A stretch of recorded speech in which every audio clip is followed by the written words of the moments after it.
Assalamu alaikum. Good evening. My name is Mr. Ali, the host for The Real Story, coming to you from ZMC Network. And today is Thursday, the 12th of November. We are now in the second week of the lockdown, too. And it is tough as ever. And we're all trying to maintain a real sense of calm, a real sense of compliance, and trying to maintain a mental and a physical well-being. And as always, I like to start off by giving you the latest R numbers with regards to the Birmingham and the surrounding cities. So here in Birmingham, we have seen an increase of 31 cases compared to the last week. So this week there are 306 cases that are positive compared to Wolverhampton, who are 316, Warsaw is 342, and Sandwell is leading the way in a bad way, 385 cases per 100,000 population. And in terms of the national deaths from COVID, that has now exceeded 1,000, which is parallel to the first lockdown's peak in June, which was also similar to 1,000. We did have a glimmer of hope when one of the big pharmaceutical companies announced that they have now completed some human trials of their vaccine, and they have recorded a success rate of 90% in terms of effectiveness for preventing the person from catching the COVID. And the government have already plans in place to purchase millions of stock and have got prior orders placed in. So hopefully from the new year, we will see those vaccines in place ready for people, especially those that are vulnerable and shielding, to be stocked. So today we are talking about maintaining a positive mindset for us to survive and do well throughout lockdown, but also through COVID as well. And today I have a lovely lady by the name of Nadia Yunus to help me talk about the pressures that we find ourselves in during lockdown and how everything is turned upside down. So welcome to our virtual meeting, Nadia. Hope you're well. Thank you, Mr. Ali. Thank you for inviting me here. No problem at all. Today we're talking about how to maintain a positive mental mindset during COVID and lockdown. And, it has been a real struggle for some people whereby, we are under financial pressure. There's been a lot of uncertainty with people with regards to their jobs. People are furloughed, not knowing whether they will be called back now. There's almost talks of Christmas, God forbid, maybe cancelled as well. So at the moment, a lot of people are facing a real uncertain future. How does one survive and maintain a good state of well-being through these very unprecedented charted waters? It really begins with all of us taking responsibility of our own environment. And the topic obviously we're speaking about is the mindset. So much has happened since March already. And unfortunately, many people have lost their loved ones. Many have seen themselves, they might be watching right now, themselves, all their loved ones in hospital for a prolonged period. Some are still in hospital. Some have come back. My mum herself was in hospital in October for about 3 nights. Alhamdulillah, luckily it wasn't COVID, but it was her breathing. So she was on oxygen for 2 days. It was just a mild cold. So we've had a lot going on since March. And as you've mentioned, and you've just given us the stats, there is a glimmer of hope. Yet we must be realistic and at the same time create that positive environment for ourselves. And nobody is responsible for that except ourselves. So it literally begins by taking the responsibility for ourselves, first and foremostly. So the ownership of one state of mind shouldn't be looked at someone else. You are in control of what happens to you and also your physical and mental well-being. It's all linked. It's all linked. I know that we are speaking about, and I popped on the news just before I came here, and they were talking about the gym. So I'm not sure if they were speaking about the gym closing or opening, but he was mentioning about the physical well-being. So that's one aspect. But it's a holistic aspect. It's also about our eating. I know you had a previous guest and she spoke about nutrition. So it's a holistic thing. So it's not just about the mindset. It does begin with the mindset, but it permeates to all our life. So it is the physical well-being. It is what we are eating, and what we are taking in is our responsibility. We are in Sure. charge of our mindset. We are in charge of our lives. We're not in charge of the circumstances. We are not in charge of what God wills that happens. And as we are all in the midst of it, it's a pandemic. The whole world's in it. It's not just ourselves this time. Sometimes it's just you in your Yeah. illness or a situation, but the whole world's in it. So it does begin with ourselves, and it begins by taking responsibility of what we're taking in. We're in charge of our mindset, of our own life. And I think this is a message that we must repeat over and over again, so people really do realize that, as you just mentioned, there is a glimmer of hope, and it starts also that yes, we can take charge of our lives. So we have this happening, like it's raining outside, we check the weather, but we're going to get the umbrella, right? Yeah. So we're going to get Yeah. ourselves an That's umbrella. right. It's the same thing. We are here to let ourselves, each other, and everyone know that we are in charge of our mindset and our environment, being starting with our mind, then our home, then our family, and we're in charge of that. And let's instill that hope in all of us tonight that we can take charge in these times and see that light at the end of the tunnel. Not like a far away place, but it's here right now. No, that sounds very positive, very idealistic, Nadia. However, for those people that are listening and watching at the moment, they'll be saying, "Look, I'm worried about my job. The kids are at home at the moment. They're stressing me out. My mother is in a nursing home. I've not seen her since April. The shielding. My whole world has been turned upside down. And I've got Nadia here telling me that I'm in control of my mind. So, everyone is different. So are you saying that Definitely. we are able to train our mind to deal with everyday difficulties and challenges that life throws at us, and we can make ourselves a lot more robust and be able to withstand those daily challenges? Because I know some people just need the smallest of triggers for them to Mhm. completely lose it, whereas other people are just so relaxed and easygoing, and they will not change whatever the circumstances are. So we're all different. And I Definitely. suppose, from your point of view, if I am going through a real difficult period, how do I get my mindset? How do I train myself to be able to cope with the enormous challenges that we are facing at the moment? It literally goes back to hope and faith. As I mentioned, this is the will of God. It's something that I know we've got conspiracists amongst us in this conspiracy series, and I do go into those myself as well. But we have to see it for what it is. We're all leaders in our own life. I know the term leader or leadership is used in organizations or governments, for instance, but each of us is a leader of our own life, and we must Absolutely. step into that and see things for what they are and not worse than they are. And yes, people will be triggered.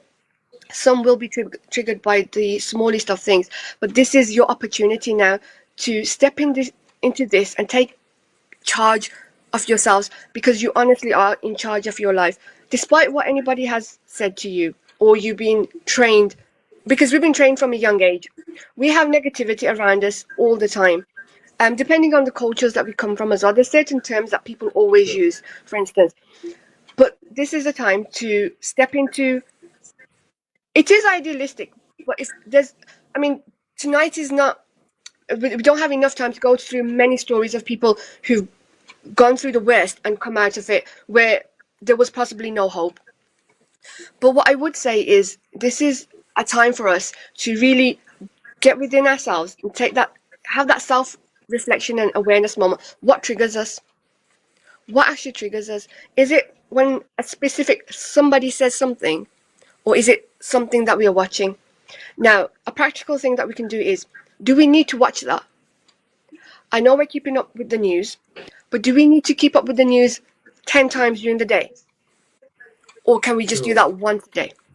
And the specific somebody, it could be anybody, it could be a spouse, your best friend, it could be a child, whoever it is. Is there a time that you can, spend away from them? When is that happening? You have to know when your triggers are happening, because once you know who or what is triggering you, that's when you can take charge of your life. That's when you can really take charge. Because again, as you rightly mentioned, people are going through so much. And what I'm saying tonight is like, oh, this is just idealistic. How do you expect me to stay positive? And I'm asking you to go through your emotions, but be aware of them. Be aware of what they are, but don't spend too much time there. Because once we spend too much time there or too much time here overthinking, that's when the problem occurs. It's happening. As I mentioned, my mum was also in hospital. Now, I've also got an elderly father. So both of them are in their 70s. What do? Do I panic? Do I take charge of the situation? And myself, I was down with fever as well. So this doesn't come like overnight. It's something that we train ourselves, and we begin by training ourselves right now. So yes, we can condition ourselves for that. Absolutely, and you mentioned about being aware of the triggers, and that needs a certain amount of self awareness, Yes. and looking out for these triggers, and then putting measures in place and plans in place in order for us to deal with those in a coherent, strategic way. And not everyone has this ability to be able to plan and map these out, Nadia. So, as you know, Yes. horses for courses, everyone is wired and made up differently. Just to give you an example, even last week, this made the national news where a retired nurse um, who hadn't seen her mother for 6, 7 months, and she was in a care home, completely did what she may not normally do under normal circumstances. She went and took her mother away from that nursing home, that care home, because she hadn't been looked after. She hadn't had a haircut for 6, 7 months, and wanted to look after her at her own residence. And she took it without the permission, and obviously that caused a real panic with the nursing care home. Police were called, and she was handcuffed and took away. And after there was a big outcry as to that, the retired nurse, the daughter couldn't Hmm. even look after her mother. But obviously, I think what she did was wrong. There was a proper procedure and channels that she had to go through. So even someone who's in their 60s, someone who's had a professional career, who's looked after people, and a nurse, even sometimes they will also do some irrational decisions and actions as well. So, I think we have to be mindful that there are people out there that may not be equipped to make the right decisions at the right time.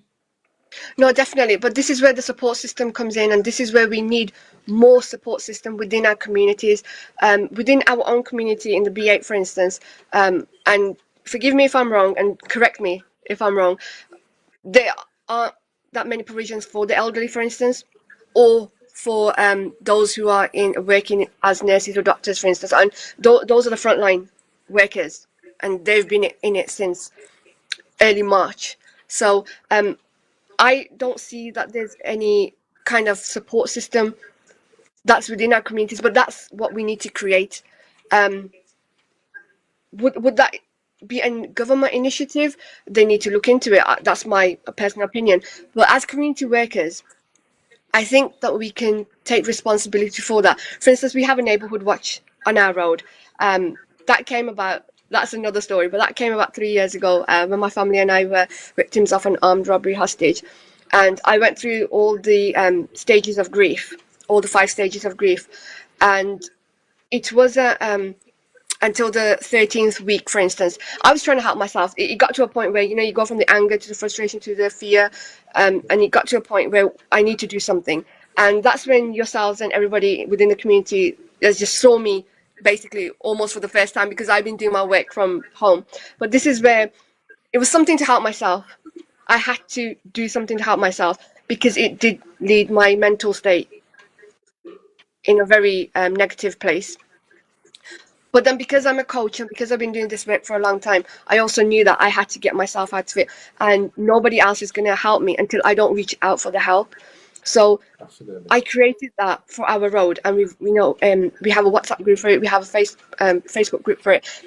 So creating a network within our communities, within our road, and within our neighbours, anything, something as small as that we can check in on each other. And as you said, yes, definitely people will do irrational things. It's human nature. So we can't expect anybody, like for ourselves, for myself, when this happened in March, I mean, my birthday was in lockdown, and okay, that's not the most traumatic thing that would happen to anybody, but it was in lockdown and it was new. So you remember back in March when everybody's bulk buying everything, Oh, and crazy. you're like, everything's closing down. What are we gonna do? So we've all been there. Some of us are keeping ourselves there for too long, and this is where some of us need that extra support system. And I think creating that something within our community, within our road. And if you're watching this and if you're inspired, then please go ahead, create that. As I say, like telephone tree Yeah. that we can create something. We all got our devices. We've all got our devices. Create something. WhatsApp group, is it Telegram group? Something that we can connect with our neighbours. I mean, just last week I connected with another one of my elderly neighbours. His wife has passed on, and he's alone now. And he was like, "Come over and have a cup of tea, and we'll talk." And then I passed that on into my neighbourhood group, and the deputy coordinator, I told him, like, you pop in as well and go see him and stuff, for instance. So it's just doing something, at least a little of something. And I think starting from the basics. So we're not talking about creating massive initiatives. Start from the basics. Grab your phone and start something for your road. Start something for your road. Absolutely. That's you taking the initiative into your own hands and channeling your energy in a positive. I'm going to bring it back to the situation, the scenarios that quite a lot of people have found themselves in terms of one is in a care home or in a hospital. A lot of the times there is little or no access, and you are really worried about. You had the same situation with your mother, being Yes. admitted to hospital. Did you have access? Were you able to go in at that time, or was it not the case? So you can imagine the fear that you had at that time. And there was a real sense of not being in control and not knowing what to do, be able to be there for your elderly parents as well. So at that sort of situation, what practical tips can you give to some of our listeners? What can you do in those sort of situations where you may not be able to, control things because they're not in your hands? I think for me, it literally went back to my faith. It just, and again, I just want everyone who's watching and listening to this hasn't happened overnight. I am someone who's sort of recovering perfectionist and recovering overthinker. So, I mean, I wouldn't be doing personal development coaching work if I had not been in there myself. I mean, the Sure. sad stories and things that you tell yourself, they're not even true, for instance. So this has been a lot of work in progress for myself. But for me, the main thing came down to faith in God. And I started calling the hospital an hour after they took her in. And I was on the phone. It just literally went round and round for 40 minutes. I'm not gonna, mention put anybody in the hot Sure, please. seat here, who it was basically. But it literally went round and round in circles. And I could not find any information until about, I think, was it 11 o'clock the next day? So she'd gone in at 1 a.m. in the morning, and 11 o'clock the next day, when I finally got through to where she was. And even then I wasn't able to speak to her. And the numbers that they had on the records, they didn't even have my mobile number. They had my sister's, and my sister lives in a complete different area. So I just literally kept myself in the faith. Did I have butterflies in my stomach? Yes. Was my heart palpitating? Yes. But then I have my dad at home, who's also in his mid-70s. And I just kept the faith. I mean, I sent her to in the best hands. And all I could do Yeah. was call and wait for a response, and then just tell myself positive scenarios. Literally put myself in that positive scenario. She's in the best place. They're taking care of her, and we'll find out information soon. And that's the positive that you can actually do for yourself. Again, it might, if you've not done this before, it might sound, what am I speaking about? What is this woman here talking about? It's something that you have to train yourself. What else could I do? Honestly, I couldn't go to the hospital, Absolutely. and I have my dad at home. So the best thing I could do was surrender to God's will and tell myself the positive scenario. Okay, you know what? They've moved her from this ward to the next. You know, they're taking me in. They've got to do the X-rays. They've got to do the bloods. They've got to do all that. And um, and they were brilliant at home. The paramedics at home were here for 1.5 hours. They were brilliant. So I just told myself the positive story. When I couldn't get in contact with her, was I getting nervous and palpitating? Yes. But you've got to be in that moment. You've got to be in that moment. And then I just had to remind myself, I have dad at home. I have dad at home. Absolutely. And I've got to stay I, I, strong I for him. suppose, I suppose in one way, you acknowledge the situation that you found yourself in, and all your training kicked in, and I suppose you Yeah. had to have a clarity of mind because you also had something else to focus on and remain objective because you have an elderly father as well, and obviously you mentioned now a couple of times your faith is a real integral to who you are, and keeping your mind sanity and knowing that there is an eternal being that has a Mhm. predetermined future for you. Not everyone has the same strength of belief in the oneness of God. I suppose what can someone who may not have that similar feeling, of faith to yourself, what can they do in terms of getting themselves into a daily routine, having a sense of focus, having a bit of me time? What's good practice that people can easily incorporate and adopt into their daily lives for them to be of a similar robustness as to yourself? It starts with your identity. Who are you as an individual being? And it brings Yes, into it your values, what your beliefs are, not necessarily your religious belief systems, but the stories that you believe, and they are stories. We're all told stories, and we believe them, or we can choose what we believe. So who are you at your core as an individual? Start with that as an individual, because again, everyone's going to be different. Some of us call ourselves extroverts, some of us call ourselves introverts. There's so many labels we give ourselves. Just grab that's right. paper and pen. If not, just sit there and just have a conversation. We have conversations with ourselves anyway. So have this conversation. Who am I? What do I believe in? What do I stand for? Yeah, Who do I want to be in this world? I mean, how many months is it? About 8 months now that we've been in this pandemic, for instance. absolutely. It's given us Yeah, enough time to stop and reflect. Because moving forward, there's still uncertainty. But we can't stay yeah, in this uncertainty. We have to be certain of ourselves. So begin by asking yourself who you are. And many of our listeners and those who are watching this may not have had an opportunity to have this reflection moment because of the busy lifestyle, because they've got to go to work, they've got to take the kids to school. Everyone's life is different. So begin by asking yourself who you are. What is your identity? Make it fun for yourselves. Again, you know what? We talk to ourselves in our head all day long anyway. So make this fun for yourselves. You're not going to be talking to me. So, in a room alone, just go ahead. And then start by, because we do this anyway, but then start by taking charge of what you're watching. So are you watching news multiple times a day? Reduce it down to once a day. guilty. Start Yeah, start with at least, but then it depends, like if you're reading for information, and again, does that trigger you?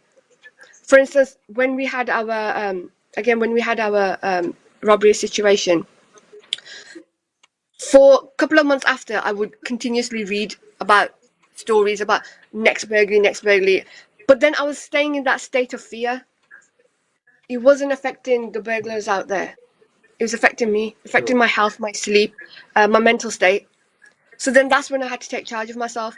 So I had to reduce it down to like at least checking it once a day, then to a couple of times a day. So start with that. What are you watching? What are you listening to? What are you reading to? If it's the negative or if it's the fear based, then reduce it to once a day and replace that with something positive. I know we spend so much time online, either on social media or watching dramas. I know so many people are loving their Netflix. But again, it's what are we putting inside ourselves? Are we watching those scary movies, or is it something positive? But it begins by who you are. Do you want to be in this fear state for yourself? Remember, this may be new information for you, but you are worth it. You wouldn't be on this planet, whether you believe in a God or not. You wouldn't be here on Earth, on this planet, if you weren't here for a greater reason. Absolutely.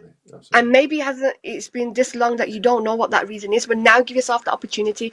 Give yourself the opportunity. Start by monitoring yourself of what you're watching, listening to, and reading to, and reduce that. And replace the times, so for instance, if you watch the news 5 times, once a day, and the rest 4 times, pick up something else to read, listen to something positive, tell yourself something positive, but you have to begin that practice.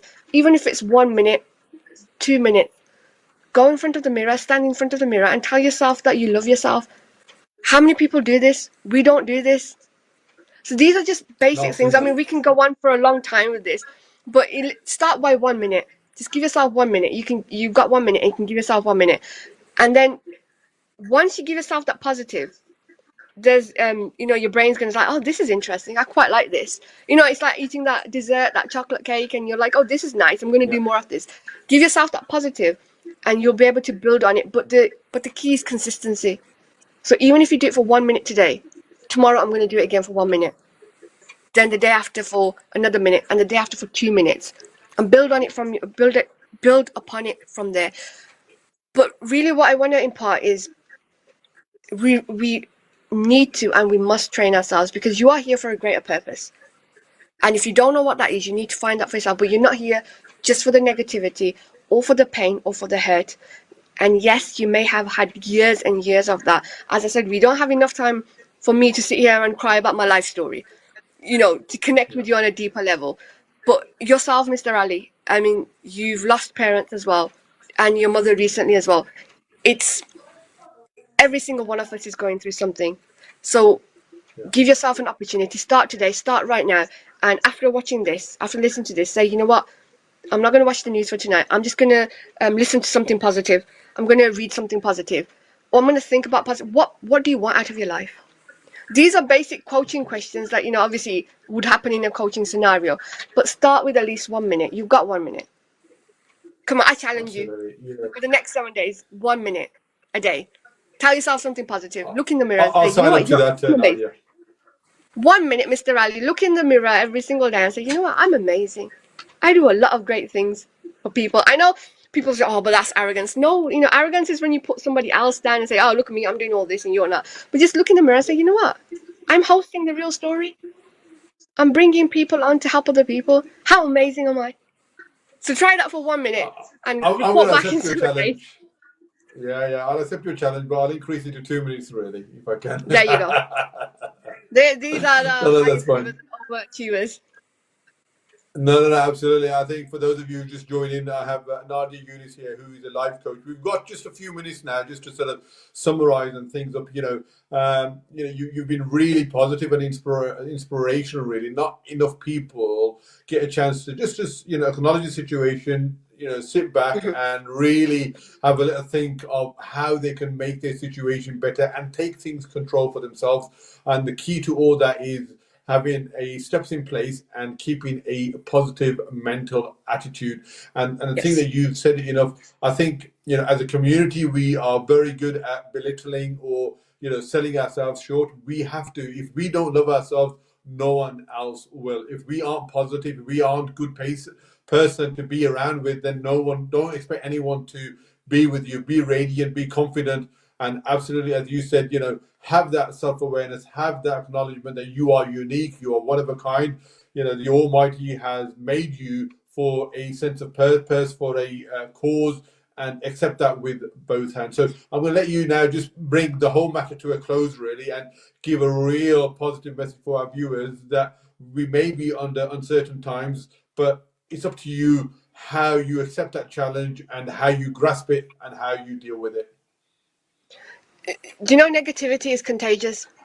A smile is contagious. If you see one person smiling for no reason to another person and they just smile back and you pass it on, negativity is you've done that yourself. Negativity is contagious and so is positivity. But once again, we've got to take charge. Somebody has to.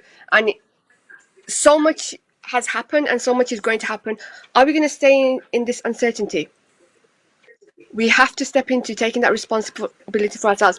And I strongly recommend all of us starting a support system, a community support system. I know we can't see each other in person, but as I said, we've all got these with us. We've all got these phones with us, and this is where this is streaming right now. So please, once you log off from here tonight, go and create a support system. You be the one to create that, and you, even within your family, your siblings, create that and say, you know what?